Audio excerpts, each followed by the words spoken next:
And the other thing is he could pull the trigger, so to speak, on those sanctions, which Russia understandably doesn't want given the fragility of its economy. Yes, that is something he has signaled. He did a little bit of that with India, which is, of course, a big buyer of Russian oil. And Trump loves to use economic leverage. It's probably his favorite form of leverage, as opposed to military leverage is something that he famously does not like to do unless it's absolutely deemed necessary. So he will go there.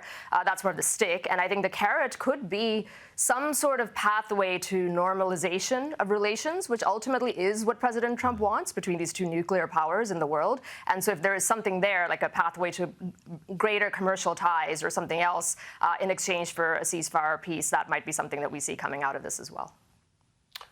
Some of the Trump Mark II administration some things have been different, quite different to the first iteration.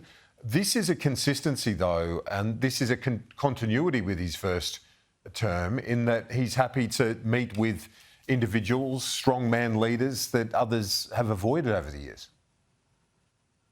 Yes, he has long said that meeting and having relationships with people, even difficult adversarial actors, difficult actors on the world stage, is a good thing, not a bad thing. Famously, of course, North Korea, Kim Jong-un was something that he broke from what the orthodoxy was, certainly Putin. And that's kind of always been his worldview, where he is a realist and he says, let's deal with world actors as they are, not as we wish them to be. And in general, diplomacy, economic leverage, things like that are better tools than having standoffs, especially with Russia, which is a nuclear power, and just the risks that come with that.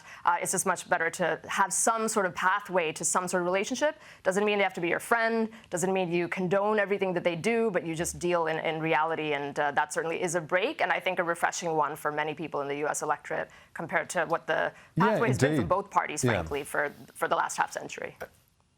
And sometimes he's happy to have very tough conversations with traditional friends and allies. And that's we can use that to segue to our next issue, being Palestine and the recognition of the Palestinian state. Mike Huckabee, the US ambassador to Israel, said that there's been a very poor reaction to the announcement from Australia to follow the lead of France, the UK and Canada on this issue.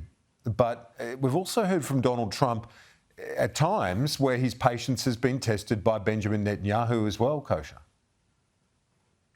Yes, you're right. It is a segue to just how he views all these actors. He is kind of transactional in nature, and what I mean by that is he's got his end goal, which is peace, stop the killing, get ceasefires, whether it's Russia, Ukraine, whether it's here in Gaza, and then play the pieces on the chessboard as you need to achieve that practical outcome, as opposed to being ideologically driven and always siding with one leader versus another. His patience has worn thin with friends and allies alike, and he's also been maybe generous, some would say, in dealing with adversarial actors going against the grain of most world leaders. So he is a realist.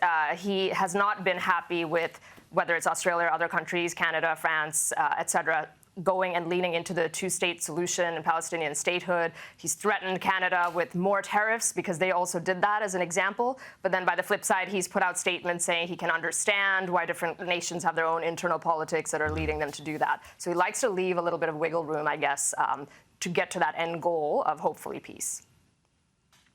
Yeah, as Carolyn Levitt has said on many occasions, that he sees himself as a peacemaker. That's what he wants his legacy to be.